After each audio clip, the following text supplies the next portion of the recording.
Joining us today is Dr. Susan Schneider, a climate activist, a behavioral psychologist, and an award winning author.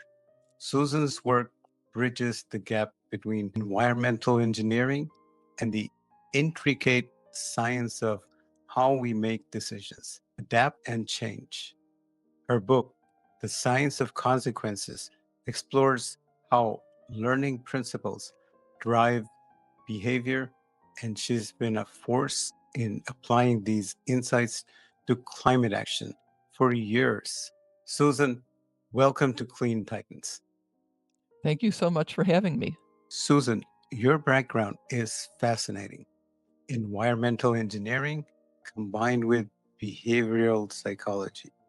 What initially drew you to blend these two seemingly distinct fields, and how did you realize the critical need for behavioral science in the climate movement?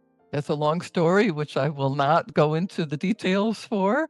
However, I did study solar engineering in a class at Illinois Tech in the 1970s. We've had the science and technology that we need to address the climate change challenge for decades, really. It's been very clear for many years that this is a policy and a behavioral and social science problem as much as it is a technical challenge. So I worked as an engineer for a while. I did end up running into some issues first that I wanted to work in renewable energy. But when I got my master's in mechanical engineering, there had been a change in the administration in Washington, and there was no funding and there were no jobs. So I was not able to work in that area. I'm sure a number of your listeners who are older may remember the OPEC oil crisis of the 1970s, and there was a lot of concern about energy independence and moving toward renewables and cleaner energy. The Clean Air Act had been passed that decade, for example, right? So environmental issues were in the air in the 1970s. So I also, as a second issue for me in engineering, ran into some challenges because of being a woman in mechanical engineering. At the time, I was the only woman in the room. There were Sad. a few other women, not many at that time. It's better now. So I ended up joining the Peace Corps for a while and then switching over to behavioral psychology and, of course, wanting to apply those principles to climate change. Was there a specific aha moment or a particular challenge in your early activism that made you think we need to understand people better to solve this? Been reading about climate change since the late 1980s when Jim Hansen of NASA testified for Congress on climate change. And Bill McKibben's book, The End of Nature, came out. I read that book. I followed the testimony. I was convinced this was real, this was going to be an issue. It was also very clear from the get go that this was very broad spectrum challenge, that we needed to have a great transition in big capital letters there, Ali, to a sustainable world, and that almost everything about the human civilization, our industry, our cities, our individual lifestyles, our agriculture, everything was going to have to change. So interdisciplinary.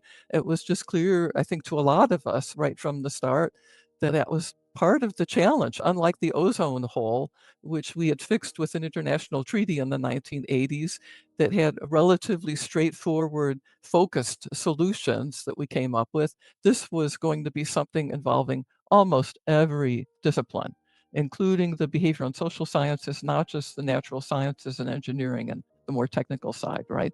So I would say pretty early on, and I'm certainly not alone in that, in recognizing that we all need to work together. You've written extensively about the science of consequences and how it shapes our world. For our audience, many of whom are innovators and investors in clean tech, can you break down what consequences means in a behavioral context and why understanding them is fundamental to driving sustainable action? Yes, they really are. Consequence in terms of psychology, behavioral sciences is just anything that depends on something we do. And that can be immediate consequences, delayed consequences, large ones, small ones, positive ones, negative ones, intrinsic ones, when you bike to work and you get that endorphin rush, and extrinsic ones, like when someone smiles at you if you pick up a piece of litter, right? And I could go on and on. There's just so many dimensions. And we have a well quantified, very well replicated science that's been around for nearly a century now on how this works, how these variables in the environment, both antecedents and consequences, relate to our behaviors. And obviously there's a lot going on there, but we do really have a good understanding. And just for our everyday purpose, we can see, I think, how the motivation for what we do has to do with the consequences. We want to save money. We want to help move toward a sustainable future where the planet is habitable, everyone can have a good quality of life. We want to live up to the social norms. If everyone else is recycling or if everyone's getting solar on their roof, there's all those social reinforcers. We want to learn. That can be very reinforcing. It's just endless. We often hear about the knowing doing gap. In climate action, people know climate change is a threat, but don't always act. From a behavioral psychology perspective, what are some of the primary reasons for this disconnect? There's quite a few, Ali, unfortunately. One is that we have habits that are built in the developed world around using fossil fuels. We all grew up relying on fossil fuels for heating, for transportation, etc., for providing the electricity that powers our devices, our computers, etc. And changing from an old habit to a new habit is not easy. Now, in the behavioral sciences, we have lots of ways of helping to make that happen. But you can consider in other areas too, where people want to lose weight or exercise more or stop watching as much TV or reduce screen time. It's not easy. And so that is definitely one of the barriers. Another is that I don't think that there's been enough feedback about the progress we've made globally in this country, in some states, in some cities, towards addressing the climate crisis. Just even basic knowledge is lacking. I've been giving a climate quiz for 8 years now with my tabling and the talks I've been giving ever since I started doing this full time. And people don't know basics about climate change, even now, decades after the science was well established, right? I think they have sometimes a sense that it's hopeless, and they shouldn't feel that way because even in the US, which still has one of the highest per capita greenhouse gas emission levels in the world, we're down from a high of around 24 metric tons of CO2 equivalent per year per person about 15 years ago to around 16 metric tons CO2 equivalent per person per year now. This is good. We are making progress. And I think that's another reason why people sometimes they're frightened of it. They don't want to know. They don't realize that there is some good news there. And so they don't have that extra motivation because seeing progress is very motivating. The fact that the delayed consequences are just not as effective as immediate consequences is kind of like the marshmallow study with toddlers, right? That most people know about. Even waiting 10 minutes for 2 marshmallows is hard for a kid that young, as opposed to taking one marshmallow now. Oh, we've got a whole science about that. It's called delayed discounting as part of behavioral economics. And the worst consequences of not getting our greenhouse gas emissions down fast enough, like the Intergovernmental Panel on Climate Change wants us to, are still going to be delayed. It's going to be for our children and our grandchildren, although it's already bad enough now, isn't it? So that's another barrier because that is hard to motivate people when it's not going to be really awful. Although you could argue it's really awful now, frankly. You're not going to be horrendous sea level rise 2 or 3 feet, or let's say, until decades from now. It's just hard to motivate people with that long of a delay. I was talking to Dr. Joe Rom a few weeks ago, and he was talking about all the coastal properties that'll become uninsurable, unbankable. I was in Yeah. San Diego about a month or so ago and talking to this guy who owns the property near the coast. And he said his insurance has increased to $30,000. He Yeah. can't afford it. He doesn't have insurance. If his house burns down, it burns down, he says. It's such a climate justice problem too, Ali, because poorer people now in states like Louisiana are not able to afford the insurance anymore either. Even the state alternative, it has to be expensive because the risk is so much greater because of climate change. So they go without, and then the next time that there is a hurricane or something like that, if they're in the line of fire, they're wiped out and they don't have insurance and they lose. Whole island nations are going to disappear.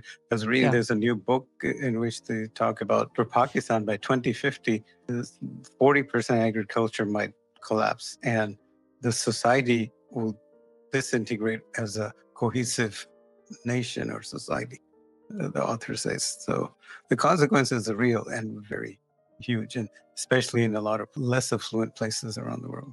it's so unfair because, of course, they didn't cause this problem. Their carbon footprints have been It's minuscule tiny. compared to the developed world. Yeah, Been tiny forever, and it is even tiny now. The people who fly around, their footprint is huge compared to exactly. those It people who just walk to places or use very two-wheeler. Yes, exactly, and thank goodness electric bikes are really making a dent around the world in developing nations as well as developed nations. But Bangladesh now has been very much impacted. They're having to plant crops that are more salt tolerant and gradually retreat, and it's so unfair. They didn't cause the problem. In Nepal, I do a weekly on Sunday a good climate news show, Good. and it reported recently that in Nepal, 70% of new car sales are electric now, which is a Oh, poor wait. country. It's not like Really? Norway, which has 98% electric cars, but they're super rich. Wow, I'm so glad to hear that about Nepal. I knew that about Norway. I had not heard that about Nepal. That's Yeah, wonderful. yeah. In the clean energy space, we're asking individuals and industries to make significant changes, from adopting new technologies to altering long-standing habits. What are some of the common psychological barriers or traps that prevent widespread adoption, even when the benefits seem clear? It varies a lot, and I think that term barriers is really important because in the social sciences, there's a long established area called barriers analysis, in which you have a methodical way of going about establishing why it is that this organization is not moving in the direction that you want them to, sometimes even when they would save money. And there's all kinds of reasons, of course. A big one, obviously, is financial. Maybe there's long-term savings, but there's an initial upfront greater cost, and no one wants to be the first one, right? So it also helps if there's role models to follow and networking like we see for sustainable business forums, for schools, for healthcare institutions, etc., then that helps overcome those barriers. Sometimes it's an issue of scaling where there is something that you want to change to and with the technology you use for clean tech, but it works on a small scale, but scaling it up turns out to be a challenge. And until that gets worked out, then that's a real barrier and that can hold companies back. Are there specific biases like present bias or Oh, yeah. optimism bias that play a larger role when it comes to investing in or adopting clean energy solutions compared to other areas of life? Yes, I think so. I think present bias is like that delayed discounting where delayed consequences get devalued because of the delay. We understand how that value drops quantitatively. It's a hyperbolic relationship. And there are ways to overcome that, though. But yes, present bias, optimism bias, I think some people still feel like technology is going to save us. Well, it will if we use it. Again, we've had solar since I studied it in the 1970s and before, of course. And at this stage, for a number of years, solar and wind have been the cheapest forms of energy pretty much around the world. And even so, there's still barriers to overcome. And right, delay discounting, I think, is so generally applicable to humans and animals for that matter, too.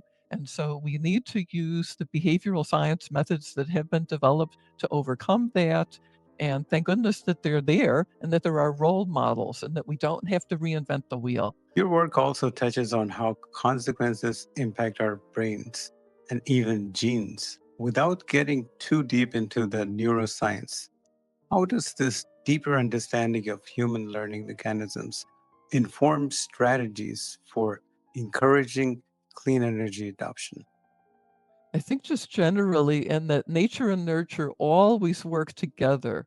There's this area called developmental systems theory, where all the different disciplines in biology, psychology, chemistry, right, neuroscience. We all work together because all the variables interact. And it turns out the learning principles that people in my area study, that's behavior analysis or behavioral psychology, are a really critical factor driving the plasticity in the brain and driving the plasticity in epigenetics. Because you can have a gene, and if during your lifetime it never gets activated to produce the protein it codes for, as far as you're concerned, you may as well not have that gene. And environmental factors, including learning and behavior, can do that. And in fact, do that very regularly. So I think the outcome from that research area is very hopeful. We have so much flexibility. We can learn to change. We are learning to change. Does that mean we need to reframe how we talk about climate solutions, moving beyond just saving the planet to something more immediate and personally relevant? For a lot of people, the research that I've seen would suggest yes.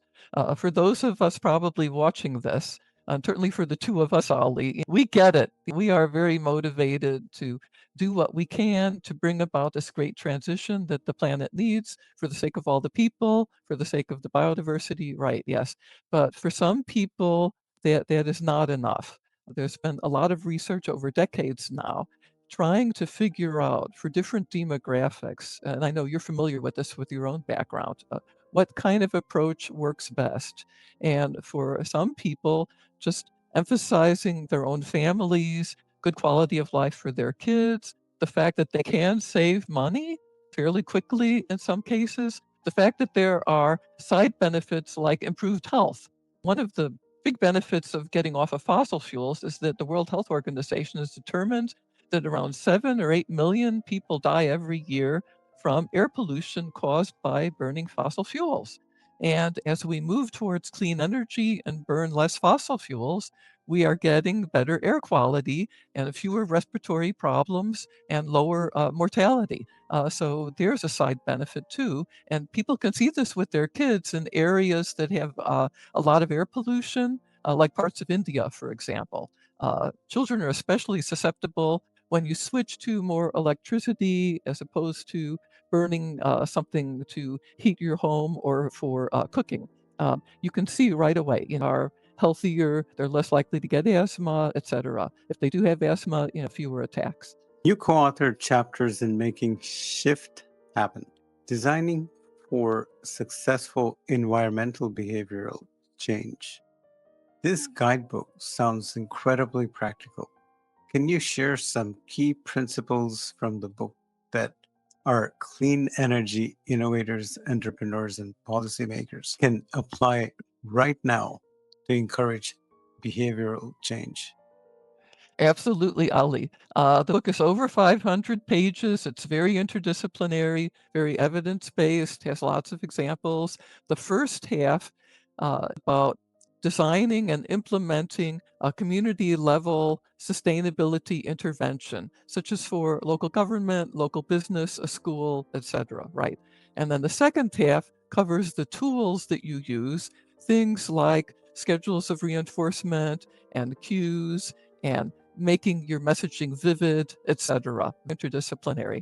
I have highlights from each chapter are at the end of each chapter. So for the chapter on habits, here's a few of the suggestions that might be useful for listeners.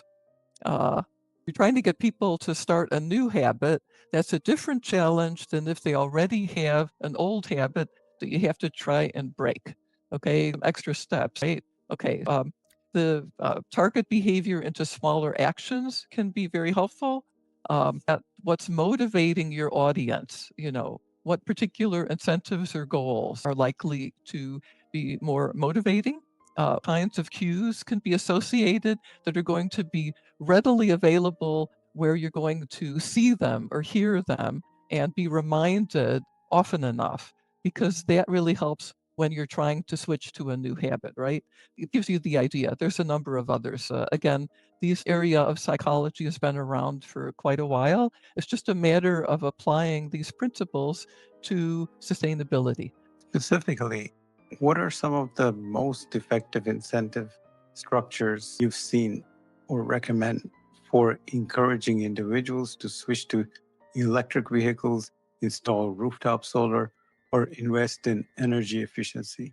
I have to say, the one that's probably going to come to mind for most of us is also one of the most effective if it's great enough in magnitude, and that is the financial, right?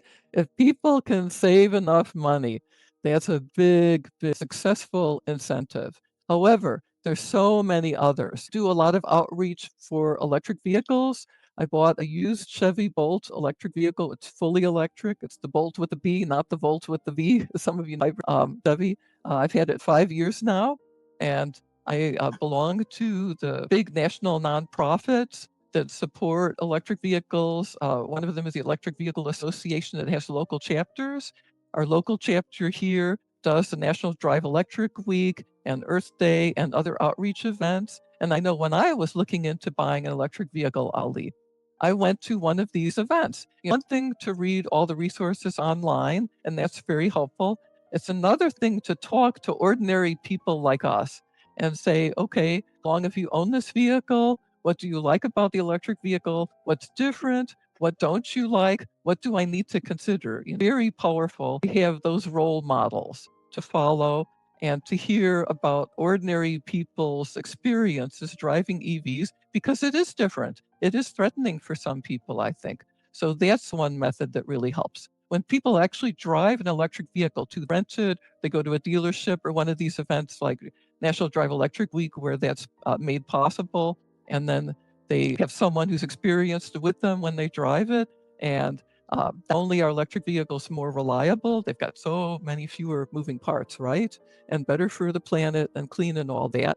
They're fun to drive. It's just so much acceleration. I'm not the sports car type. I don't know about you, but if I'm merging onto the expressway and I need some oomph there, the electric vehicles have it. And so that personal experience then is another way of getting people to switch over. And just quickly on solar panels, I'm sure that you and probably your audience is aware one of the best ways to get a neighborhood to looking into installing rooftop solar is when someone does it in a place where people in the neighborhood can see it.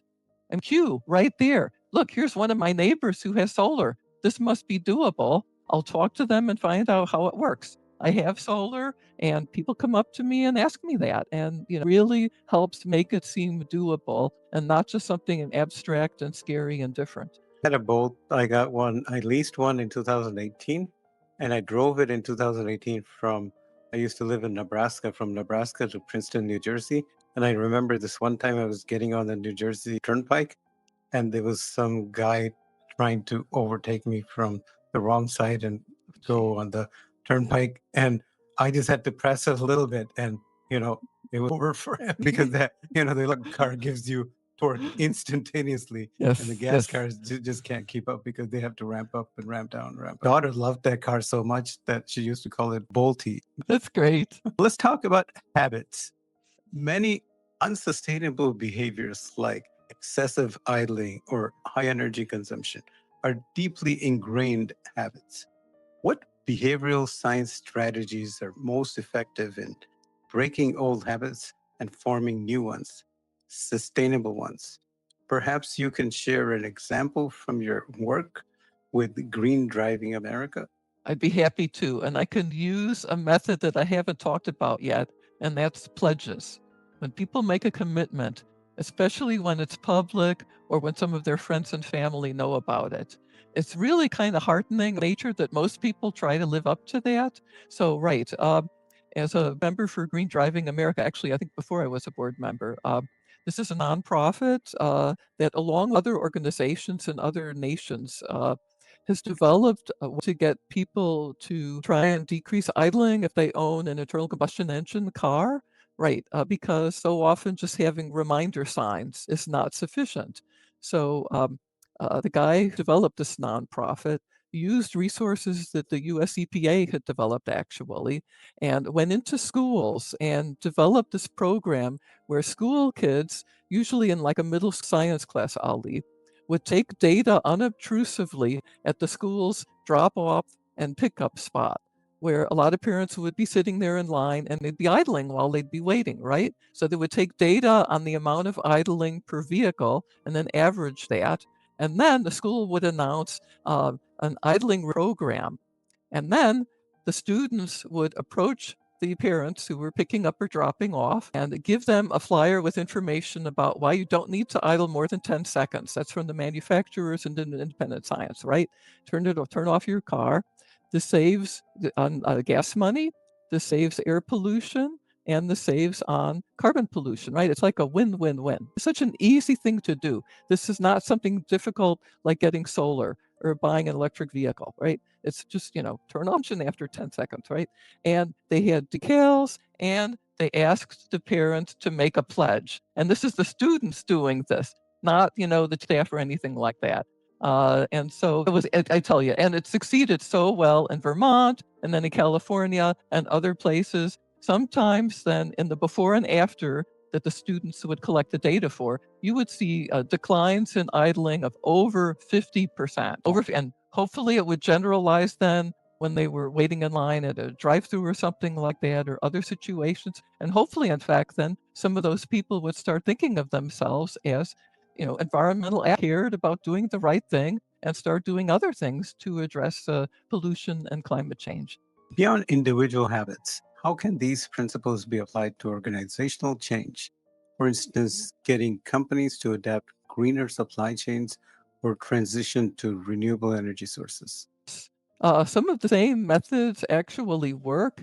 In addition, when you have an organization, you can have teams. It helps to have an goal for whatever it is that the organization is trying to move to. If they have greenhouse gas inventory, say, and they're trying to reduce in different areas, they have a goal. And then if you have teams, so it's not all just top-down management. If it's participative and everyone's on the team, and I'm thinking here of an examples I use in my climate talks, Ali, of a school district in Minnesota, Cambridge Asante, which had a school district that qualified as an Energy Star from the because they were able to reduce their energy use so much. And one of the methods they used was teams of faculty, staff, and students together trying to find out ways to save on energy. And so you had the social reinforcers and the brainstorming, and any organization can do that, right? Plus, in the case of the school district, there were team rivalries like sports teams. So they took advantage of that to see if our school can have bigger cuts than that school that we have this athletic rivalry with. So you have extra motivation there. And then there were like inexpensive for school districts that don't always have a lot of money, right? But if you have an award for the school that cuts the most, that's an inexpensive way of providing a lot of motivation to get recognition. So and companies can do things like that too, and they have. Competitions are good. Sometimes with, different company.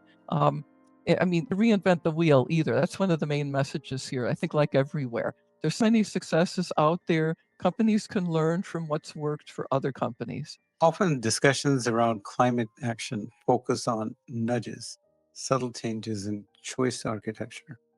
While nudges are valuable, what's your perspective on their efficacy and what other behavioral tools do we need in our arsenal for Yes. more significant systemic change? Yes. Nudges are good. The more we can build them in so that the green option is the default, the better.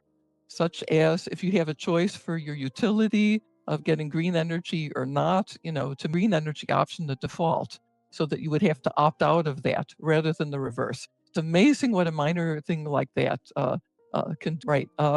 Terms of trying to move toward more plant-based diets, healthier as well as important for the planet. Beef in particular has a high carbon footprint.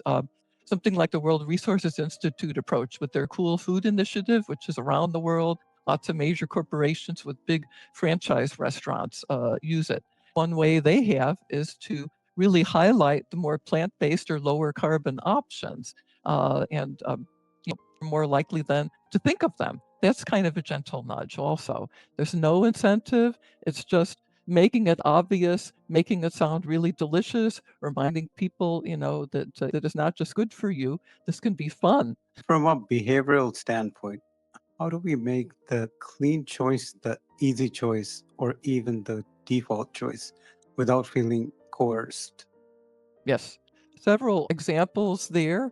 One is just to explain the benefits from polls like Yale Climate Communications, which I imagine you're familiar with. We see now that in the US, the vast majority of people get that climate change is real, it is caused by humans, and we do need to take action. And a lot of people don't realize that. So, but that's important because that means that people will be more amenable to the changes we need to make, because they were that yeah on with the old we do have to change.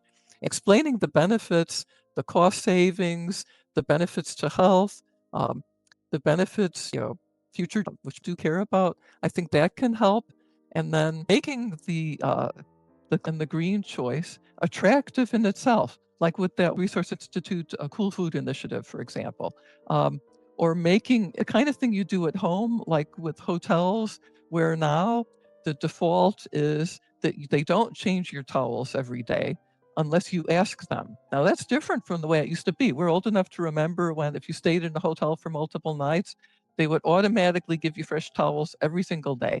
Well, you don't do that at home. At least I don't know anyone who does, right? And so now they have, in your room explaining that if you want your towels to be laundered, then here's what you do. That is something I think that most people can accept because they do at home. It's not coercive, and plenty of other methods likewise make the green choice acceptable as easy as possible and as inexpensive as possible and as attractive as possible. I mean, it's right, fast enough. We have a lot to look forward to. I mean, they have a really great sustainable world. A significant challenge in the climate space is dealing with resistance, denial, or simply apathy.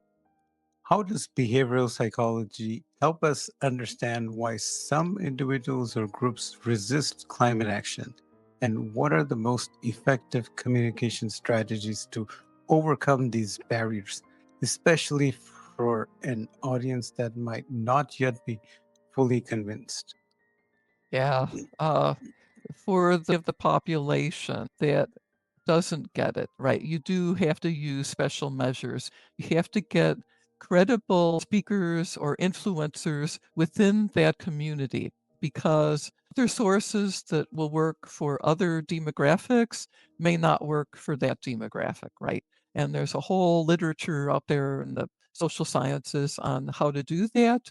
Okay, good to Catherine Hayhoe, who is climate scientist, but who is a political conservative and a fundamentalist Christian. This is one of the segments of the US population that has not been as much on board with climate action as some other areas. But she's part of that community, so she has had success in reaching that population. She has an excellent book called Saving Us. You're probably familiar with it, right? And she kinds of methods that can work, which include things we've all talked about, like the financial importance for the next generation, stewardship, of sustainability as part of that. So that can all help. I hope to have her on the next one. Oh, you're kidding. I've heard her speak. Yeah, she's great. Yeah. Is there a difference in approach when communicating with policymakers versus the general public or industry leaders? Yes, and it depends upon the nature of the policy man, the nature of the ask. I think you need Taylor. I mean, the message, I think, from the more social science side of this, right? It's not one size fits all, right? Uh, for policy that are on board with climate action, those of us who do lobbying, that's one of the things I do, right? Have a very different approach than with policymakers who are not as on board and where other kinds of approaches are more likely to work. Have to tailor it, I think would be the message there. The financial cost of climate change is a topic you recently blogged about. How can framing the economic consequences of inaction rather than just environmental impacts be a more powerful motivator for behavioral change, particularly for the investor community in clean energy? Think that Loss aversion is part of cognitive and social psychology. People don't like losing money. It turns out to be a very powerful motivator, even more so than like gaining the amount. There's something about it psychologically. It's not like there aren't exceptions to this, but the losses can be. This has been a big debate actually in the behavioral and social sciences, Ali. When get to the stage where we do need to harp on the dangers and the losses, rather than more on the positive reinforcement side of the savings, the health benefits, the likelihood of a good future, the kinds of new job opportunities that will be available. I mean, there's all positives, right? But research has shown that, there really is a case sometimes for reminding people that this is really serious. There are already so many billion-dollar losses now in the US compared to decades ago. A government agency graphs up there showing how many more billion-dollar disasters due to climate change mainly now than there were just even 15 years ago. We keep on setting records, and that's controlling for inflation. And for some people, and hopefully for people in industry who have positions of power, we see this sometimes, this will be a real for them to move faster in this transition and get us going green faster. Are there specific examples where highlighting financial consequences have proven effective in shifting behavior or policy? Texas. Texas, so renewable energy because people are making money.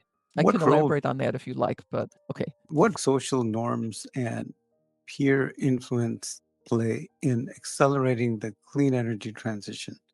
How can communities, local leaders, or even influential figures effectively leverage these dynamics? I wish we would see more of this with people who are influencers. Anyone who a big following is in a position to set an example and be a role model.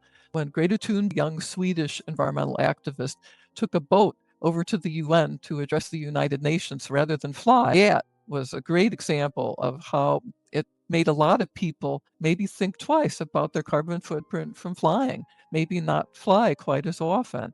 So social norms are huge. If it's social norm to recycle, that this wasn't in the United States not all that long ago, right?